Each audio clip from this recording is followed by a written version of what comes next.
Good Halloween, everybody. Yes, welcome to the Halloween special that is this live event. So, I know it's a little bit hard to take me seriously right now, but do try your best because I mean, after all, it's Halloween, so happy Halloween, everybody. I hope you're going to get enough Snickers or whatever the hay candies that you guys like for whatever reason that it is. If anybody out there is giving away Almond Joy, please don't. Just, you know what you can do with that? You could go ahead and just throw it in the trash. It's the best thing you can do with Almond Joys. Just throw them in the trash. Not a fan. Anyways, moving right along. So I understand that this is going to come as a big surprise because I didn't make an announcement or say, hey guys, I'm going live here soon. I decided to go ahead and surprise you, mostly just because I wanted to see what would happen. So in this event, let's go ahead and get down to it. There's been a few things going on in the real estate world that I've been noticing and also been researching a little bit of. Now, there's a bit of an evolution going on, and I use the word evolution in a loose sense because evolution tends to take a long time in order to present itself. These trends are actually becoming a little bit more at the forefront of the real estate industry and what we're currently experiencing right now. So if you've been involved, as I'm sure that you have, otherwise you wouldn't have liked this page, then you would have noticed that there are several different business models that are out there that are, I don't want to use the word disruption because it's so much of a cliched word now that it's overused, to say the least. And to say that something is disruptive is almost to say that something is red or blue or green or just an overall color. And I'm not, there's got to be a different word. I'll think of it later, just not right now. Still need to get all the way through my coffee. So, 1 second.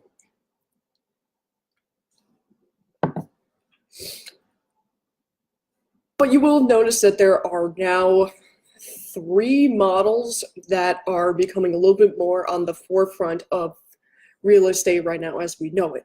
So the 3 models are thus. There's the traditional model that everyone knows about, where it's a brick and mortar place and you walk in and you actually talk to humans and go from there. Then there's the one that's been coming to the forefront over the past 10, 15 years, something like that. That's the virtual brokerage or the digital brokerage. Just depends on where you're from and how it's labeled. I will be using the term virtual brokerage because that's the one that I see used most often. So just be aware that is the term that I'll be using from here on out to describe those. And what that, in one sentence, to go ahead and describe that, that would pretty much be a brokerage that does not have a brick and mortar sort of situation, does not have a physical location or building where agents can go and work out of and things like that. Those types of brokerages rely on the agents themselves to conduct their business how they see fit. We'll get more into that later. And then there's the virtual hybrid. So from here on out, I will be using the term virtual hybrid instead of digital hybrid as well. So digital hybrid or virtual hybrid is going to be an amalgamation of both the traditional as well as the virtual to create this lovely little animal that I have dubbed the Pomsky. If you don't know what a Pomsky is, look it up. They're cute as all get out. So to go ahead and begin, there have been quite a few people, especially the old school agents out there. I swear I'm not trying to get on you guys about this, but the whole thing about it is that the real estate model is dynamically changing and it's not going to be stopping anytime soon. In fact, it's just going to continue to excel and excel and excel and then go forward and forward and forward and forward until it just goes, ooh, and then just goes flying away. So I'm not dissing or I'm not throwing shade at any of the traditional brokerages because there's still a lot of good things about them that still carry over into why anyone would make a virtual hybrid brokerage, but we'll get to that later. But the thing about it is that when you look at it from a technological standpoint is that here's an interesting statistic that I pulled from realestateexpress.com. So let's see here. Yeah, 90% of people use the internet as a primary tool for home search. Now, if you tuned in to the last live event that I did about, 3 weeks ago, something like that, when I was going on about how you can utilize Meetup as in your own marketing strategy. I think I said that there was about 70 to 80% or something like that. Well, I was wrong, and turns out it's 90%. Yes, it is 90% of people that use the internet as their primary tool to do a home search. That's 9 out of 10 people. If you're still stuck in the traditional way of doing things, you're missing out on 90% of that business. If you don't have a website, if you don't have any sort of digital marketing plan, I don't know what year you're in, but you probably need to hop on a time machine and get on over to our side. Like I said, I know it's a little bit difficult to take me a little bit seriously right now as I'm dressed like a bat in a onesie, but it's really comfy and I like it. I digress. So at either rate, that's just to go ahead and give you an idea of just how important it is to be keeping up with the current internet trends as we're seeing right now in the landscape. So just keep that in mind as we keep going through these different types of brokerages. Let's see. So the first one that I noted was the virtual or digital brokerage. Again, I will be using the term virtual to go ahead and describe them from here on out. Sorry, I don't confuse anybody or get them lost in a haunted house of smoke and mirrors, and the next thing you know, you're staring at Michael's face wondering how the hey you got here. I don't know that from personal experience. What are you talking about? So the virtual brokerage is something that a majority of us are familiar with, mostly because EXP people are not afraid of letting us know. So EXP is one of those perfect examples where it demonstrates the digital model. Thomas Hyman, our CEO, will be going further into this into his own video. I'm going to give you just a very brief summary because he will go ahead and explain that later. We've already talked, so I'm not going to step on it. I'm not going to do anything like that, especially if I'm not going to be getting the entire story correct. I know the basics, but anyways, moving on forward. So with EXP though, yes, it is a digital brokerage. It's a cloud-based brokerage where essentially that means, again, that there is no brick and mortar location where these agents can work out of. They rave all the time that you can go into this virtual world, that everything is at your tips, or as all the information is at the tips of your fingers at your computer at your convenience. I have noted that a lot of EXP agents, they like to advertise the fact not only of that, but also a sort of, it's this really interesting dichotomy that I noted whenever I've been talking to EXP agents. They say that it is how did one person word it? Okay, they worded it as if, let's see.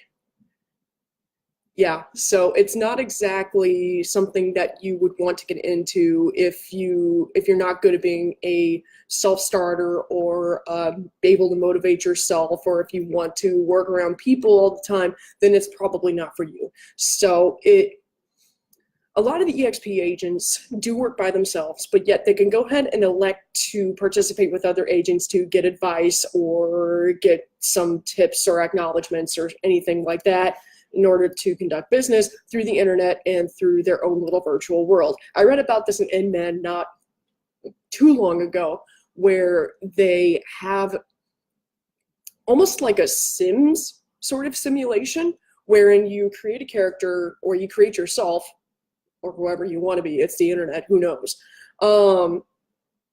And you go ahead and participate in this virtual world with other agents or with other brokers and things like that all across the country to, I guess, get your social needs in should you want to connect via that avenue. Okay, all right. I mean, sure, if it makes it easier for you, then I don't see why not. I mean, that could work out for anybody if they want to go ahead and be able to work by themselves, but also have the ability to reach out to those other agents that are out there in order to, like I said, give tips, advice, and things along those nature. They also commented a lot about the training courses as well as the not offsite, that's later, about the trainings that are available online and on demand. And that's one thing that they really liked about it, was that a lot of things could be on their own terms, Their whole business could be on their own terms. They could operate whenever they wanted. They could do any sort of the trainings or what have you, and whatever they so do please. And a lot of people want that, and that's totally reasonable. I'm not knocking it in any way, shape, or form.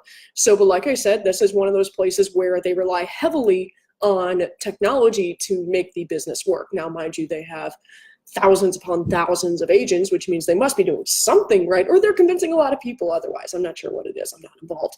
So I'm just telling you what my research has told me, especially with my own talking with other XP agents out there, which, by the way, y'all are really nice. I appreciate it.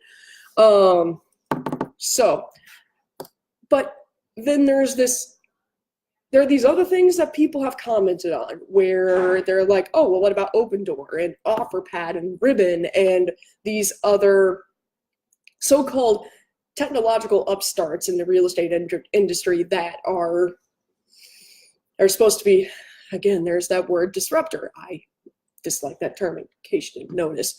So, but a lot of these people are going, well, aren't those brokerages too?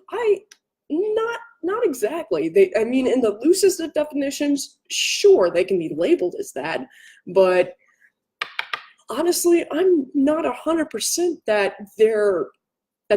they could actually be called brokerages, because their business model is entirely based on pretty much house flipping. That's essentially what these companies do. You sell your house to, say, OfferPad, for example, and they will, on the base of your house price, they will, I think, what did OfferPad, was it 6.25, 7%? Somewhere between 6 to 7%, where they will go ahead and put that service charge on the price of your house. And a lot of people, they say, yeah, okay, that's fine. We could do that. If I can get a quick sell and get the hay out of Dodge, and I'm willing to go ahead and do that. So, but their entire business model works on the concept of the house flippers, wherein they buy the house for cheap and then they sell it for what's the word? For a little bit of a higher price. So they mark it up a little bit as soon as they throw it back onto the market. A lot of people like this approach because they, like I said, they're able to get their money, they're able to get out and move on to another house. I'm pretty sure there are reasons why people want to do that.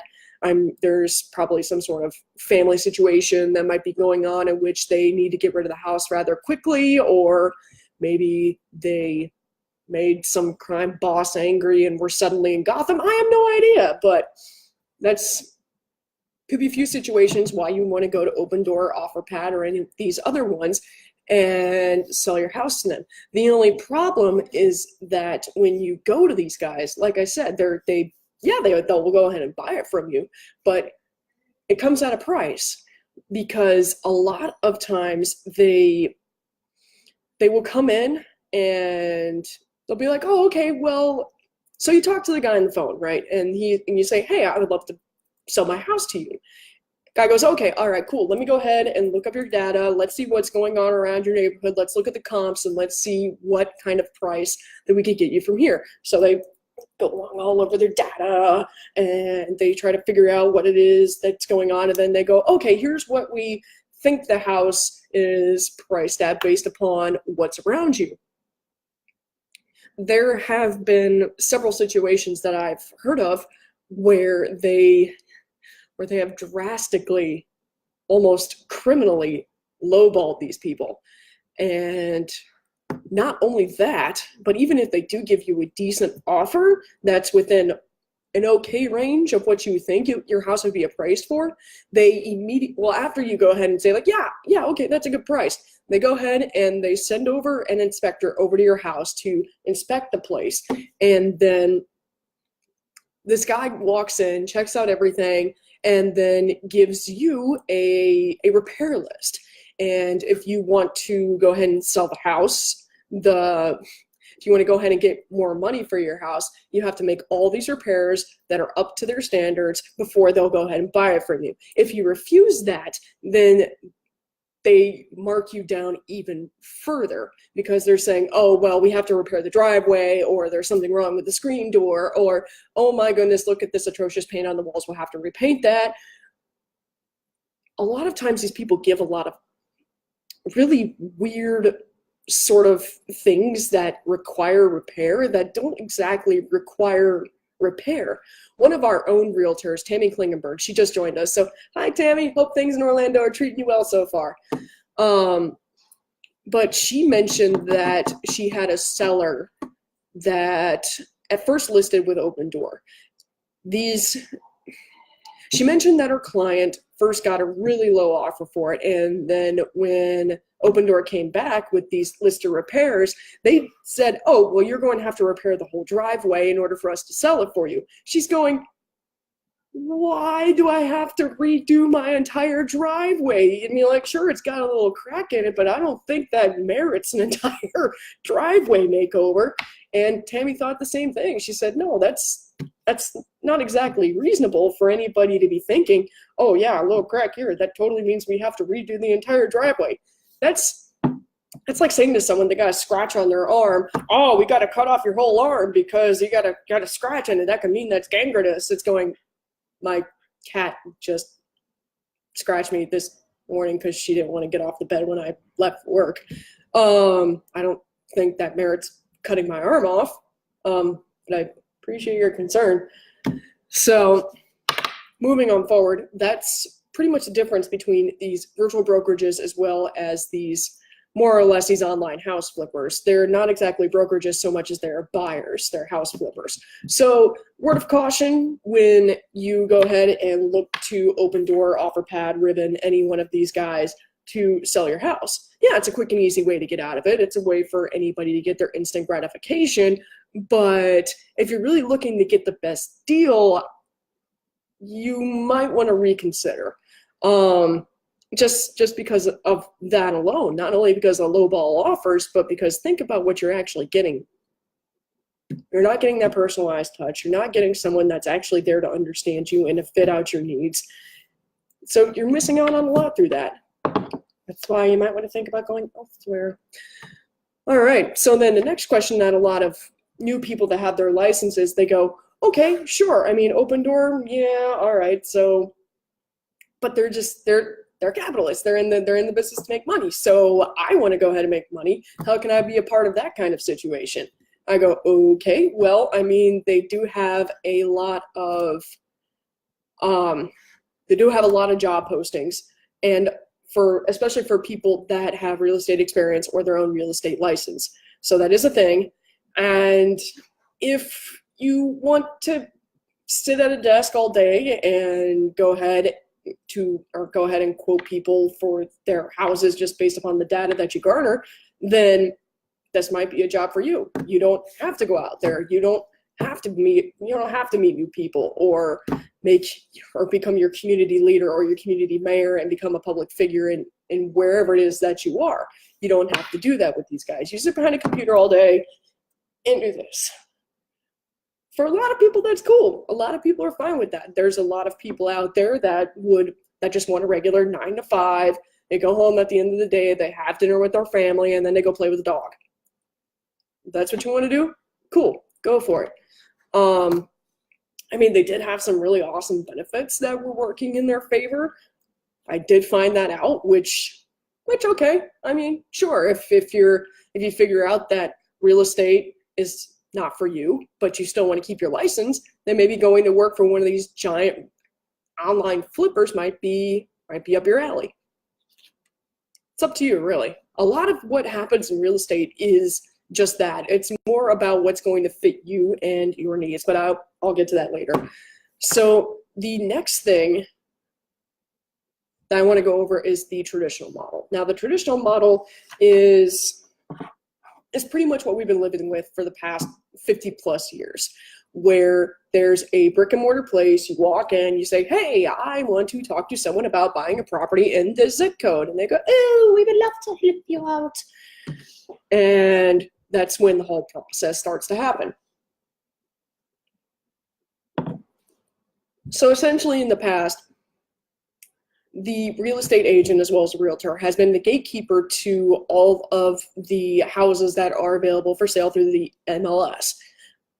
Nowadays, thanks to Zillow, Trulia, and God knows how many others there are out there, this has pretty much upended the entire so-called gatekeeper, or I like to call it the smog. The smog theory, you know, smog, SMAUG, Lord of the Rings reference, anybody? No? Cool, got it. Because you're essentially just hoarding things, or that used to be the thing, and then Zillow and Trulia went ahead and came in and went off, what was his name? Frodo's grandpa. Darn it, what is his name? Oh, this is going to kill me. Oh, what is his grandfather's name? Bilbo, that's his name. So then, you know, Zillow and Trulia come in, all Bilbo Baggins, and they go, hey, look, what's that over there? And you're like, and the next thing you know, they come running on in and steal all that out from under you and then release it to the masses. And so being the gatekeeper is no longer an option, because everybody knows which houses are for sale, which ones are not, and it's just not the way it works anymore. But the traditional model can still hold water when it comes to the current landscape.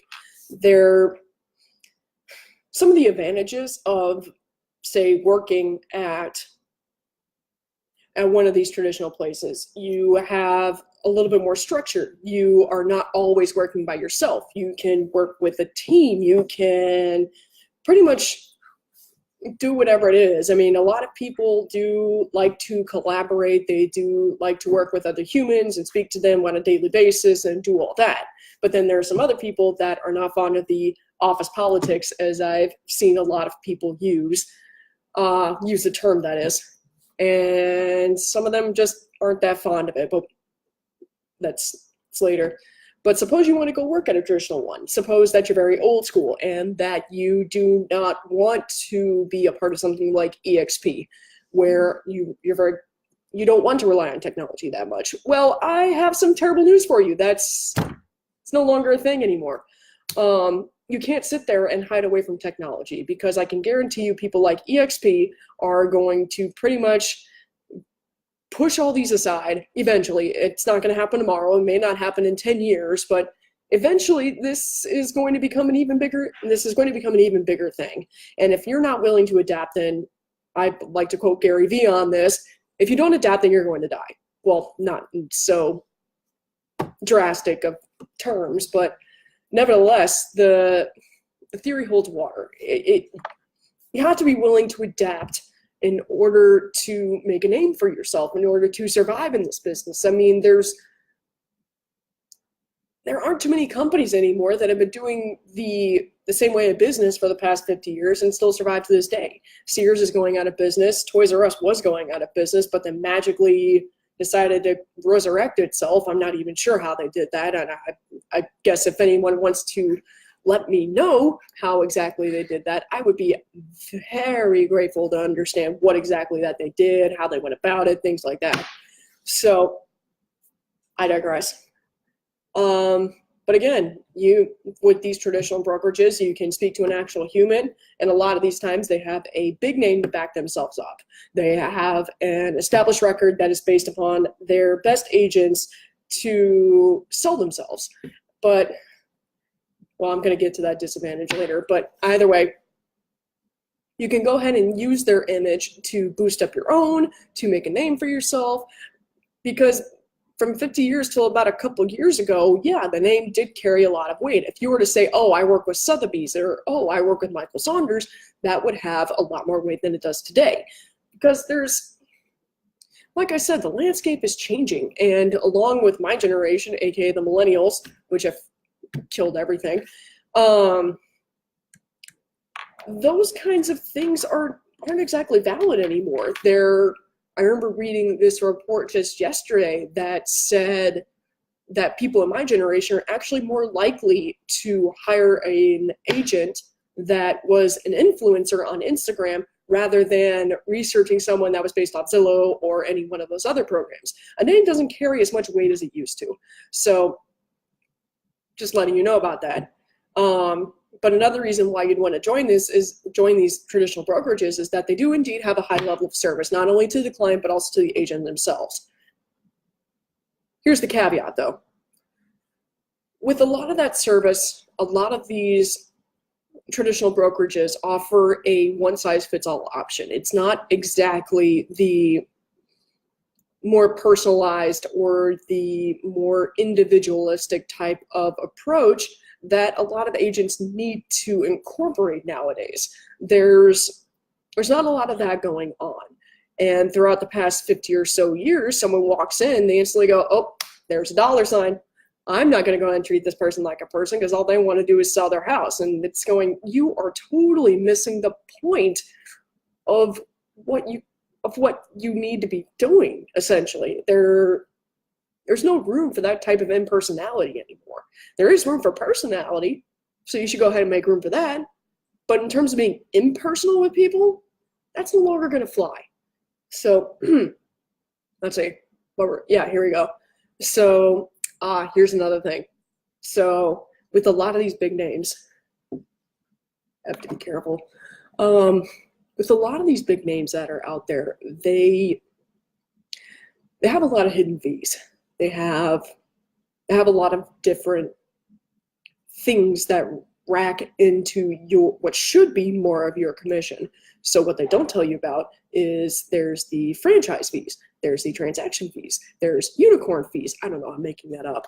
But a lot of these people will nickel and dime you to death. And it's mostly just because that's their cost of doing business.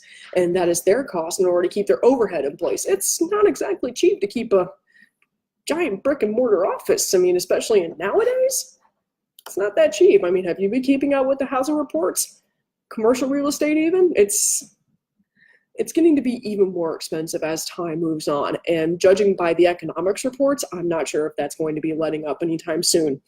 So just keep that in mind when you look at these people. There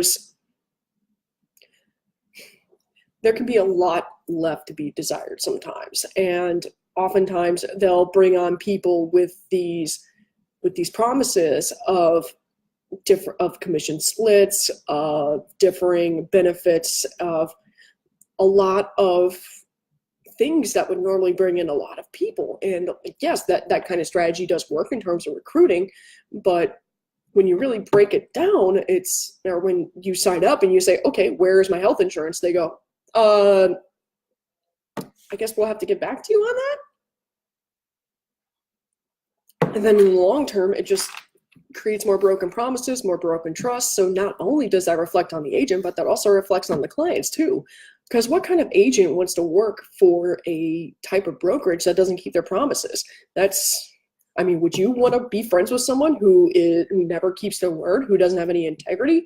No one wants to work with that kind of person. No one wants to be friends with that type of person. No one needs that type of person in their life. So why would they want to work for someone who has zero integrity? Just a thought. So it's with these, what we at Realty Partners like to call these big box brokers, is while they do carry a lot of weight behind their name, there's also a lot to pay for when you're carrying that name along with you.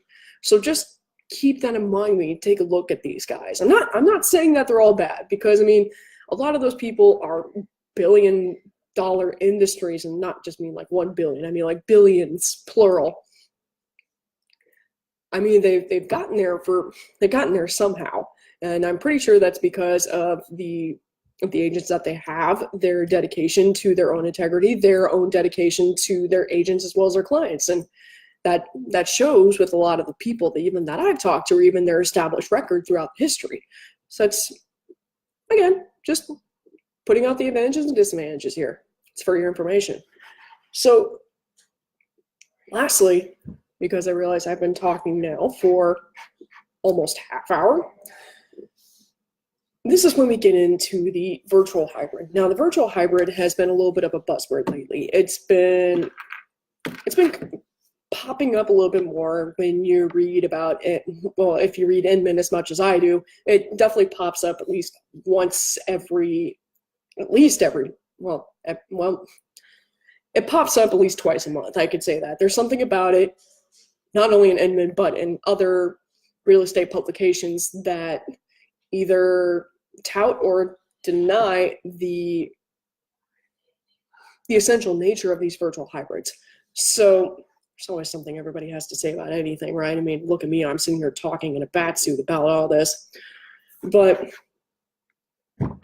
I guess to go ahead and break it down further, a virtual hybrid is essentially what it means. It's a mix of the virtual and the traditional popped together in order to create a lovely little thing. In the article that I will be putting out later today, I state further that it's kind of like a Pomsky. If you don't know what a Pomsky is, here's what a Pomsky is. A Pomsky is one of the most adorable dogs in the entire flipping world. It's a Pomeranian and a Husky put together, create an adorable little puppy. And it's cute and adorable, and I want one. So if anybody out there has a connection to a Pomsky that doesn't cost me half my year's salary, I would very much appreciate it. I'm not willing to fly to Idaho or anything for it, but I mean, you know, just throwing that out there for anybody who's paying attention. But that's kind of the best way to think about it, is that these adorable little things, they have the power of that animal, of that one animal behind it, but yet have the adorable nature of this other thing. So it's got power and cuteness. Power cuteness. I call it power cuteness. Digressing. Anyways, but that's essentially what a virtual hybrid is. It takes the best of the virtual brokerage and then the best of the traditional brokerage and combine it into one entity. So each agent can use their own marketing tools and strategy to help make them stand out from the crowd without having some input from the corporate rule book. That's one of the great things about it, is that it's definitely a more laissez-faire type of situation where you still are connected with a team, but you can also stake your own independence. Just depends on what exactly that you need. So, and with us, I mean, like with Realty Partners, we're a virtual hybrid. We still have, clearly you can see we still have a little bit of a small office. It's not like the biggest thing in the world, but it's still out there, and we're still here. My coworker is right over the wall from me over here. I could literally throw a football. Yeah, she's laughing right now. So I mean, we still have a little bit of an office. You could come see us. I'm actually a real person. I know it's really hard to believe with the hair color and the bat suit. I know I keep making that point, but I mean, really, who's going to be sitting here on Halloween morning talking about virtual brokerages in a bat suit? I'm just going to go ahead and say that. But we're still here, and you don't have to be here unless you choose to be here. We rent out the desks sometimes for agents that choose to work in an office space, that choose to be around our administrative assistant and me. Her name is Christy, by the way. Go ahead and stalk her on, well, I don't know. Are you on social media? No. Okay, she's not on social media. Yes, I am. Oh, okay, she is, but she's just really quiet, she said. So, but I mean, you know, we're real people. We're here. We do things. Yeah. So ending that point. The main focus here is that you do what you do best, and we help to take care of the rest. Where you want to go ahead and sell residential real estate or commercial, whichever floats your boat, you do what you're good at, which is selling. And we, as the brokerage, will help to keep you up to date with whatever there is in order that's needed to complete the transaction. I'm the corporate market specialist, so me as someone else, I can go ahead and give you some tips. I can help you out with anything that you want on social media, but mind you, I'm not exactly your personal marketing genius. That's what we have Tanya Eldert for. She's up in the holiday office. She and her team of people are actually available to our agents to help them market themselves, not only on the digital front, but also in the real world. So she actually ran her own marketing agency for 15 years before joining Realty Partners. She's a wealth of information. If you don't know who she is, check her out. She's been doing awesome things for Realty Partners ever since she came on. Mind you, I just came on maybe about, 4 or 5 months ago, and just by having brief conversations with her, she's enlightened me on what might be better practices for the marketing for the agents as well as the corporate structure as a whole. So Tanya Elder, look her up. She's awesome.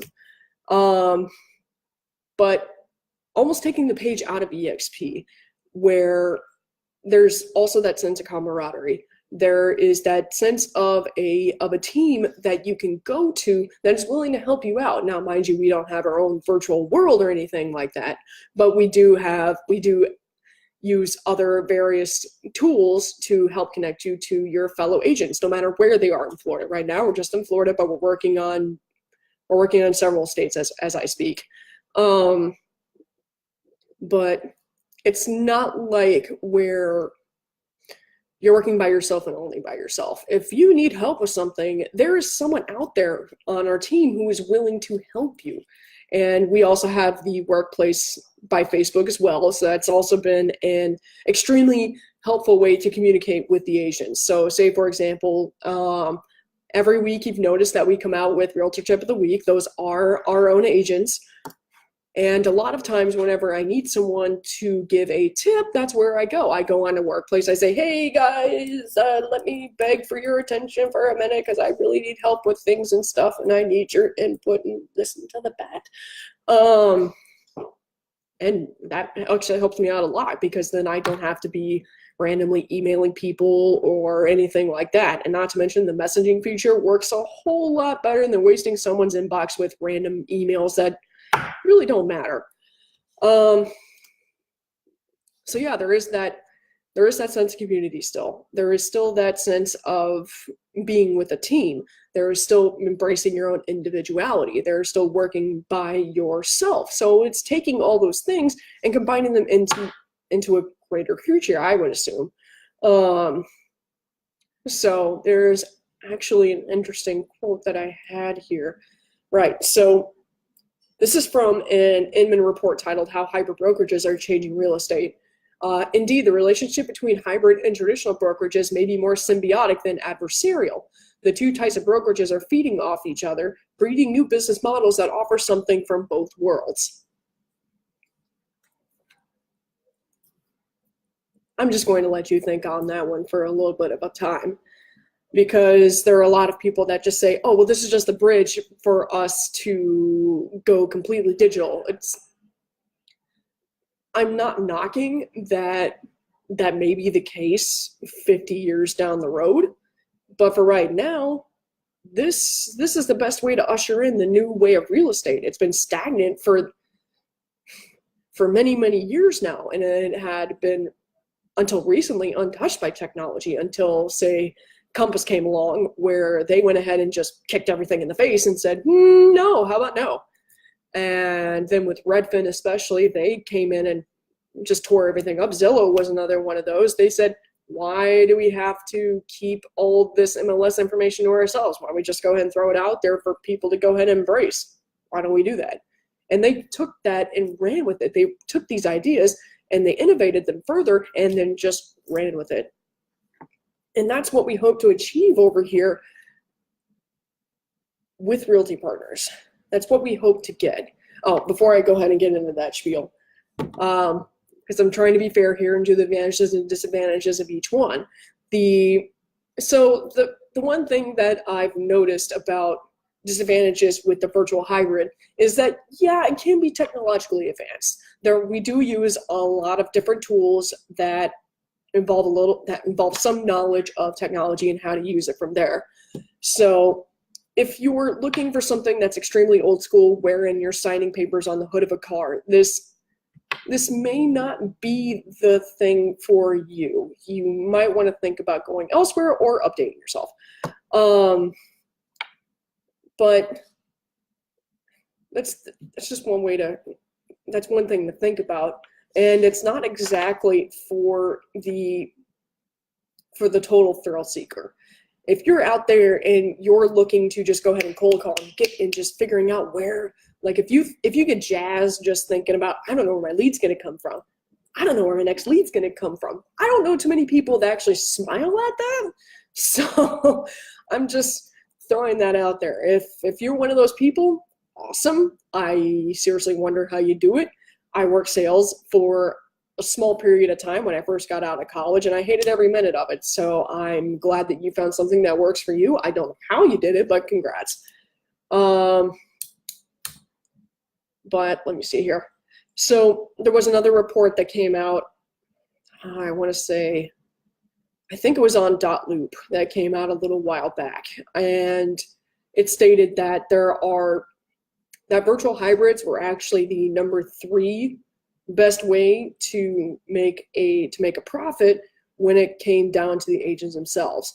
The 2 other ones were participating in a national brand and then being self-employed, and the virtual hybrids were not too far behind. So I think there was a bit of a difference of like $5,000 per year, something along those lines. I think that was the price difference, but that's just on average, and that's just the median. They're not taking into effect the top producers in our industry, which are making $100K plus a year, that are actually out there hustling and making sure that the system works for them. So it's all about how you play it and how you want to stake yourself within the industry itself.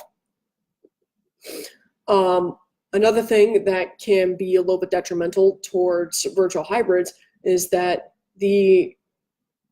when you first do a transaction, this is more catering towards a client.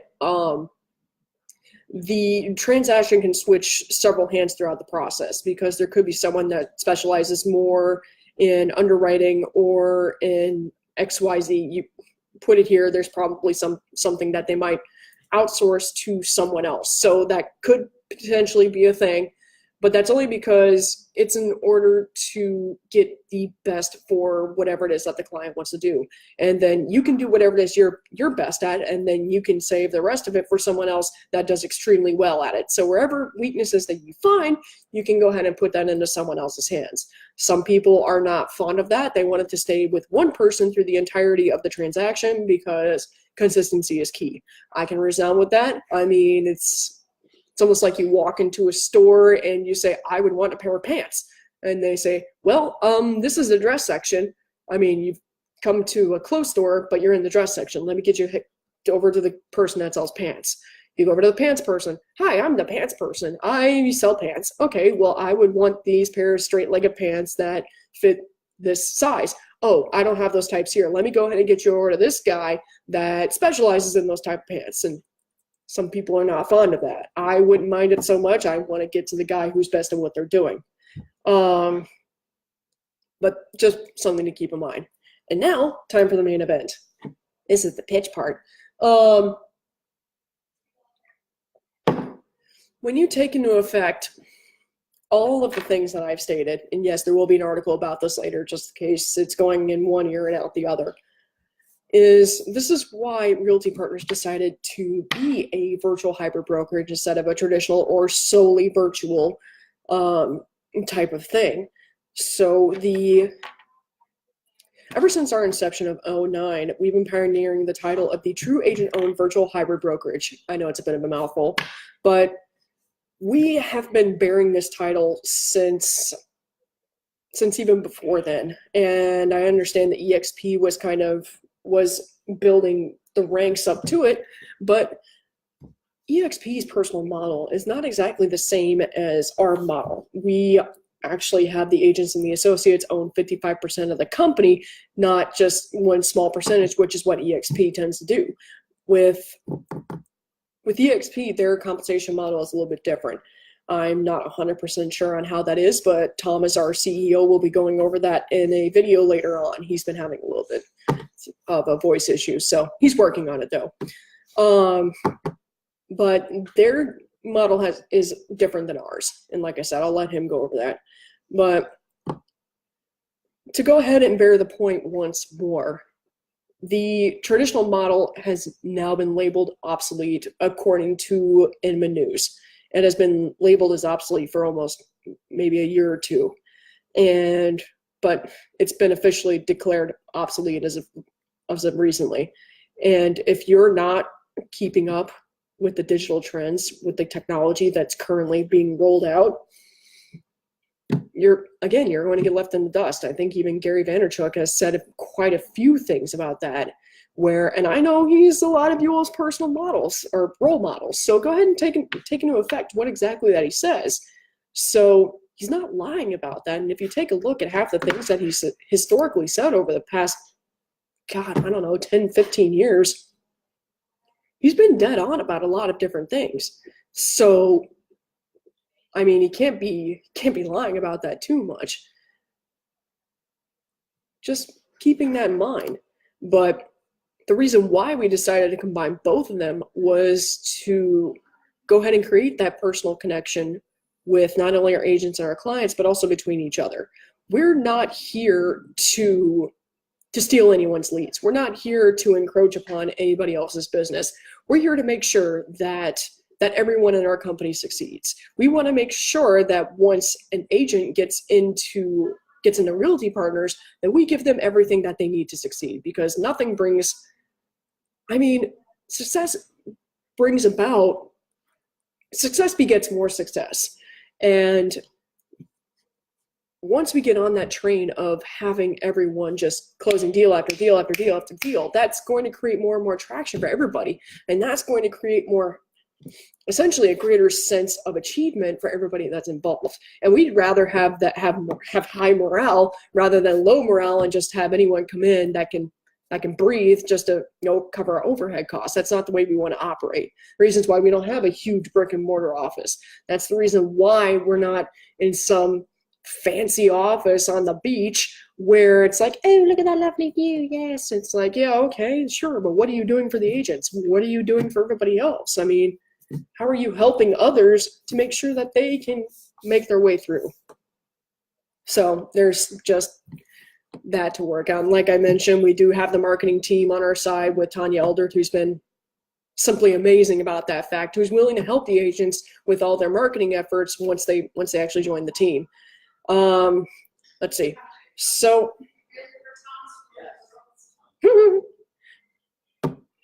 let me see here. Yeah, so give agents the freedom to build the brand as they can, and then everyone is going to be on the same team.